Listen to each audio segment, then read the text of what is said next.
এই মুহূর্তের যুবশক্তি প্রকল্পের বিরাট বড় আপডেট।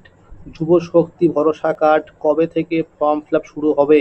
এই জুলাই মাস থেকে কি ফর্ম ফিল আপ শুরু হবে? কি রয়েছে আপডেট? কারা কারা আবেদন করতে পারবে, কারা কারা আবেদন করতে পারবে না, কি কি ডকুমেন্টস লাগবে, সমস্ত বিষয় নিয়ে কিন্তু জানানো হয়েছে।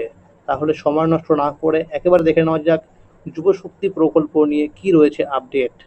যুবশক্তি আবেদন কবে শুরু? বাজেটে প্রস্তাব দেওয়া হয়েছে ২১ থেকে ৪৫ বছর বয়সী যোগ্য শিক্ষিত বেকার যুবদের মাসিক ভাতা দেওয়ার উদ্দেশ্যে অক্টোবর ২০২৬ থেকে যুবশক্তি ভরসা কর্মসূচি চালু করা হবে। এই স্কিমে গ্র্যাজুয়েট বেকারদের জন্য মাসে ৩,০০০ টাকা, অন্যদের মাসে ২,০০০ টাকা করে ভাতা দেওয়া হবে।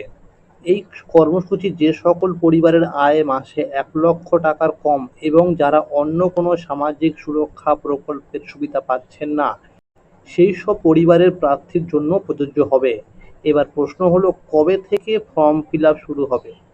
বিভিন্ন মিডিয়াতে দেখানো হচ্ছে ২২শে জুলাই থেকে শুরু হবে, তবে এই বিষয়ে সরকারিভাবে কোনো ঘোষণা হয়নি। তবে সূত্রের খবর, খুব শীঘ্রই ওয়েবসাইটে পুরো গাইডলাইন্স প্রকাশিত হবে। কারা আবেদনের যোগ্য, কারা করতে পারবে না, অন্য কোনো সামাজিক প্রকল্পে টাকা পেলে এই প্রকল্পে আবেদন করতে পারবে কিনা, সমস্ত বিষয় জানা যাবে অফিসিয়াল নোটিশ পেলে। তবে এই জুলাই মাস থেকে ফর্ম ফিল আপ শুরু হতে পারে বলে সূত্রের খবর। অনলাইনের পাশাপাশি অফলাইনেও আবেদন করার সুযোগ থাকবে। প্রতিযোগিতামূলক পরীক্ষার প্রস্তুতির জন্য বিনা খরচের কোচিং সেন্টার চালু হবে। রাজ্যের প্রতিটি জেলায় তৈরি হবে বিনামূল্যে কোচিং সেন্টার। সেই সঙ্গে সরকারি ও সরকার ঘোষিত কলেজের ছাত্রছাত্রীরা যারা প্রতিযোগিতামূলক পরীক্ষার প্রস্তুতি নিচ্ছেন, তাদের এককালীন ৩০,০০০ টাকা আর্থিক সহায়তা দেওয়া হবে। এজন্য ৩০ কোটি টাকার অর্থ বরাদ্দের প্রস্তাব করা হয়েছে বাজেটে।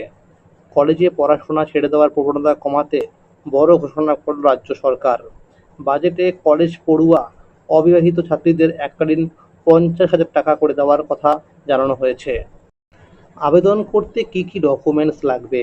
মুখ্যমন্ত্রী শুভেন্দু অধিকারী জানিয়েছেন, খুব শীঘ্রই অফিসিয়াল নোটিফিকেশন দিয়ে জানানো হবে এই প্রকল্পের বিভিন্ন শর্ত, কি কি ডকুমেন্টস লাগবে, কারা কারা আবেদন করতে পারবে, সমস্ত বিষয়ে।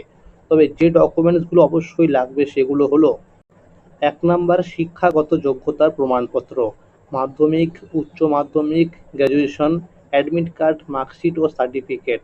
২ number SC, ST, OBC certificate যদি থাকে। ৩ নাম্বার আবেদনকারীর রেশন কার্ড। ৪ নাম্বার আবেদনকারীর ব্যাংকের পাসবুক, ডিবিটি লিঙ্ক থাকতে হবে। ৫ নাম্বার পারিবারিক আয়ের প্রমাণপত্র। ৬ নাম্বার আবেদনকারীর ভোটার কার্ড। ৭ নাম্বার আবেদনকারীর আধার কার্ড। ৮ নাম্বার এমপ্লয়মেন্ট এক্সচেঞ্জ অফিসের নাম নথিভুক্ত থাকতে হবে, এটা সম্ভাব্য। ৯ নাম্বার আবেদনকারীর পিতা মাতার আধার কার্ড ও ভোটার কার্ড। ১০ নাম্বার আবেদনকারীর বাড়ির কাগজপত্র সম্ভাব্য লাগতে পারে। যারা বর্তমানে মাধ্যমিক বা গ্র্যাজুয়েশনে পড়াশোনা করছেন তারা আবেদন করতে পারবেন না। এক কথায় পাশ করে থাকতে হবে। যাদের এসআইআরে ভোটার লিস্ট থেকে নাম বাদ গেছে তাদের টাকা দেওয়া হবে না। তবে যাদের নাম ট্রাইব্যুনালে রয়েছে এবং যারা সিএএ এর জন্য আবেদন করেছেন তারাও সরকারি সুবিধা পাবেন বলে জানানো হয়েছে। তাহলে বন্ধুরা বুঝতেই পারলেন যে এই জুলাই মাস থেকেই কিন্তু ফর্ম ফিল আপ শুরু হওয়ার একটা সম্ভাবনা রয়েছে।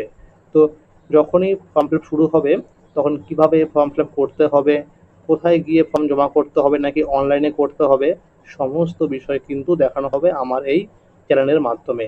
তাই অবশ্যই এই চ্যানেলটিকে সাবস্ক্রাইব করে রাখুন এবং সকলের কাছে শেয়ার করে দিন।